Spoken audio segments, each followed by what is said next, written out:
Et c'est très humblement, hein, quand Antonio et moi, nous introduisons ces journées d'études qui s'annoncent passionnantes.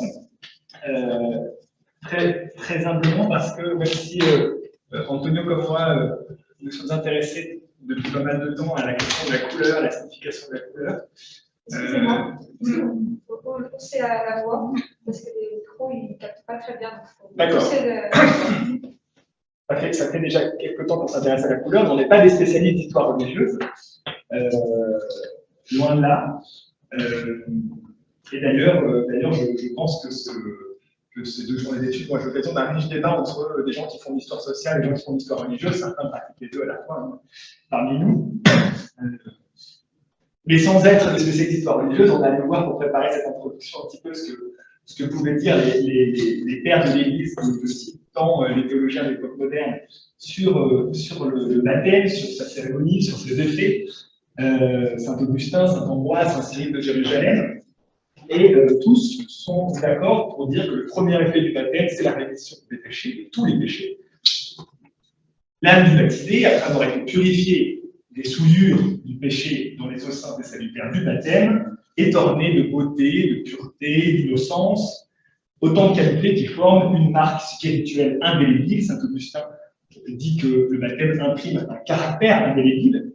Et pourtant, les sociétés catholiques ont très tôt opposé ou juxtaposé, il y a matière à débat sur cette question, à ce sceau ineffaçable du baptême, Saint Cyril dit indélébile, d'autres formes de macule, tout aussi ineffaçables, à la fois spirituelles et incorporées, de telle sorte que le dictionnaire de l'Académie française, selon l'édition 1718, illustre l'adjectif ineffaçable par une double allusion au baptême. Le caractère du baptême est ineffaçable, et à la macule, c'est une tâche ineffaçable à sa réputation. Dans les sociétés chrétiennes, la marque héréditaire d'une infamie originelle, inscrite dans les régimes normatifs ou portée par l'opinion publique, a donc pu peser sur des individus, des lignages, des communautés, parfois des siècles durant. Et cette infamie originelle, aussi lointaine et incertaine qu'elle fut, pouvait être liée à une confession, le judaïsme, l'islam, les conditions d'esclavage, une profession, les comédiens, une faute originelle ou scandaleuse, l'adultère, la débauche, le sacrilège. On aura plusieurs interventions sur lesquelles la bâtardise, ou encore une pathologie, la lèpre. Je pense à l'intervention de Benoît Cursant sur les canaux. Et ce qui semble aujourd'hui une contradiction théologique évidente témoigne en réalité du double sens de la notion de macule, qui renvoie à la fois à l'hérédité, le sang, et au péché, la souillure, comme le rappelle Sylvie Steinberg dans son ouvrage sur la bâtardise, 2016, présent parmi nous aujourd'hui.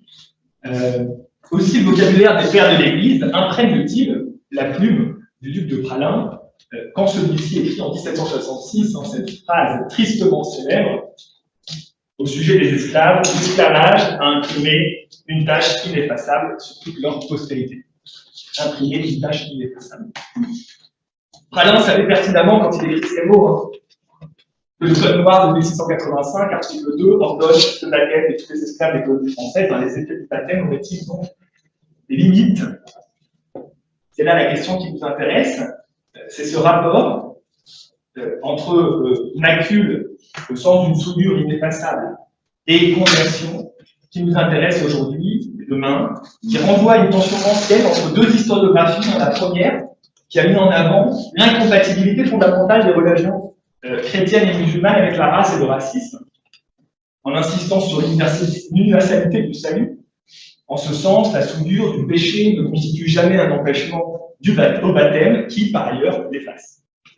La seconde, tradition historiographique, au contraire, a dénoncé les matrices chrétiennes et ou musulmanes du racisme, à partir du moment, et ce moment fait l'objet de débats intenses, vous savez, où la théologie remettait en question l'efficacité de la conversion, que ce soit pour maintenir sans souillure les communautés et les honneurs, ou pour justifier l'esclavage et la traite, créant ainsi des statuts ou des lignées spécifiques au sein de la communauté religieuse. J'en profite pour citer un Jean-Antoine Roucher dans son poème Mémoire, paru en 1779, qui disait « Sous Constantin, on donnait la liberté aux esclaves pour les rendre chrétiens. Sous Louis XIII, sous Louis XIII, pour rendre les nègres chrétiens, on les a fait esclaves. Dès lors, la conversion n'effacerait ni la macule de l'infidélité originelle, qu'a pu travailler, celui des conversos, ni celle de l'esclavage, je pense au livre de couleur, justifiant des formes d'exclusion religieuse envers les nouveaux convertis et leurs descendants. Alors, loin de ces deux tendances, ou à l'intersection de ces deux tendances, selon ce qu'on veut voir, les travaux récents ont revisité les liens entre macule et conversion en soulignant la pluralité des contextes locaux, ainsi que l'ambivalence et la malléabilité des discours religieux. Sur la question de la réduction des populations africaines en esclavage, par exemple, les débats des théologiens des l'époque moderne ont davantage porté sur les contours de la guerre juste que sur la malédiction de Cham ou la marque de Cain. Et là, je renvoie dans les travaux de Carlos Serón sur les jésuites, de Charles de Castello sur les mariages des esclaves, et puis au dernier numéro d'un RHMC paru l'an dernier, dirigé par Elie Haddad et Claude Olivier de Ron, qui nous honore de sa présence aujourd'hui. Et je te laisse la parole.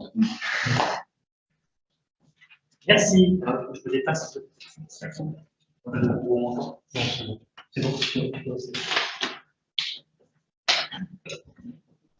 Merci. Alors, comme puissance accueillante, je voulais vous remercier d'avoir fait le déplacement au nom du CRHIA et vous remercier aussi donc, Aurélie, Sacha et tous ceux qui ont permis, qui ont permis à cette journée de se tenir en présentiel et de remercier donc, Vincent et Baptiste pour tout le travail fourni, qui est un travail énorme depuis le début du projet Retrace, qui a débuté avec le confinement, presque. Et vous dire voilà, que moi, du tout, je ne suis pas du tout spécialiste d'histoire religieuse, je viens plutôt de l'histoire économique de l'esclavage, ensuite de l'histoire sociale, mais il me semble qu'il est important de ne pas penser l'esclavage par lui-même et de revenir un peu la persistance des imaginaires sur le temps long. Et de relier ces deux histoires, il me semble, et on l'a pensé comme ça, ces deux journées, à la fois de penser le temps long et de penser des dynamiques locales. Ce que colportent des imaginaires sur de la pureté et de l'impunité de la race, ça va être, je crois, une ligne forte de montrer que ça sort à la fois des histoires qui sont compartimentées en les recroisant ensemble.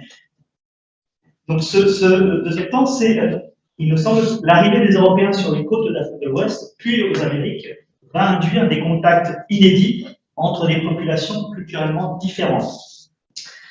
Dans les enclaves européennes qui vivent sur les côtes d'Afrique de l'Ouest, ces comptoirs, des catégories telles que le sang, le lignage et la race ont dû s'adapter aux enjeux sociaux et politiques des sociétés sénégambiennes, mais aussi de ces sociétés métisses, qui elles-mêmes, très rapidement, se confrontaient à des processus à la fois d'islamisation, mais aussi de réhiérarchisation par le lignage et ou de reconfiguration territoriale complexe.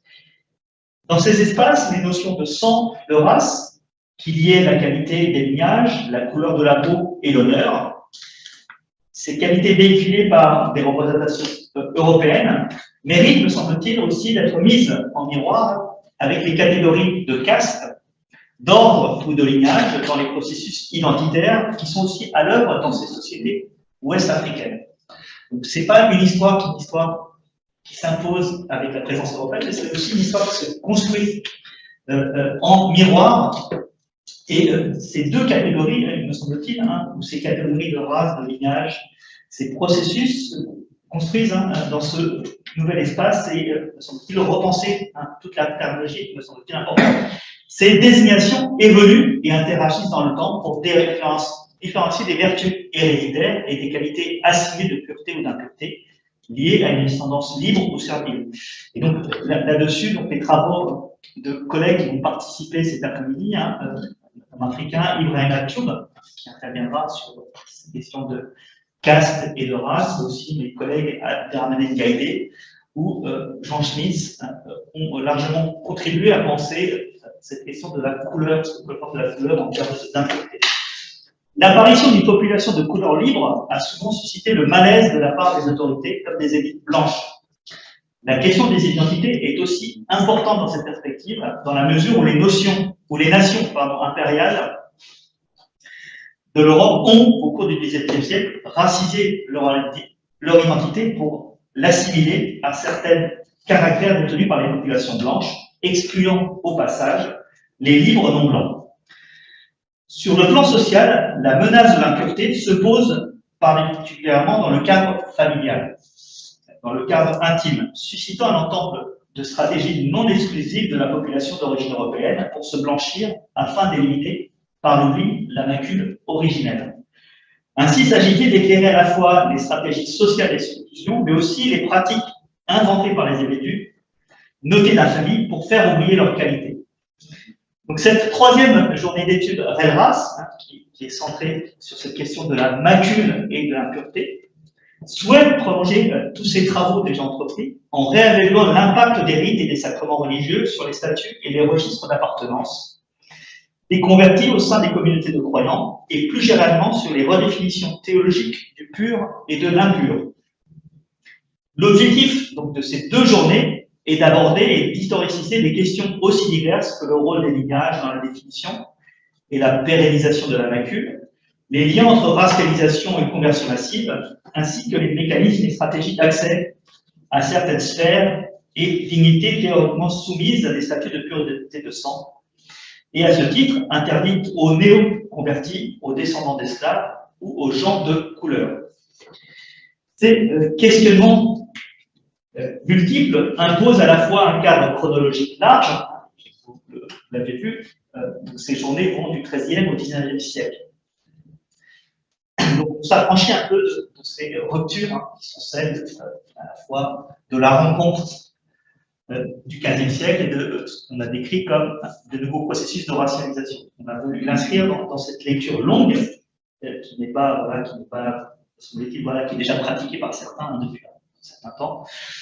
Donc, un cadre chronologique large qui va du Moyen-Âge à l'époque contemporaine du XIXe siècle, une approche multidisciplinaire qui puisse rendre compte des mutations de la notion de macule, que ce soit en droit, en philosophie, en anthropologie ou en histoire, et une perspective comparée entre les continents, les formations impériales et les nations qui en procèdent.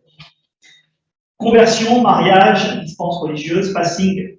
Quand et comment effaçait-on la macule? Cette problématique donc, sera ici confrontée à une étude de terrain depuis le XIIIe jusqu'au XIXe siècle, afin de mettre à jour les spécificités locales. Et là, nous y tenions beaucoup, que ce soit des études centrées sur à la fois de l'archive. Il ne s'agit pas d'être dans une lecture globale, mais de revenir à des études de terrain pour ensuite pouvoir penser à la fois des comparatismes possibles. Donc, des spécificités locales dans l'articulation des discours et des pratiques d'exclusion en religion.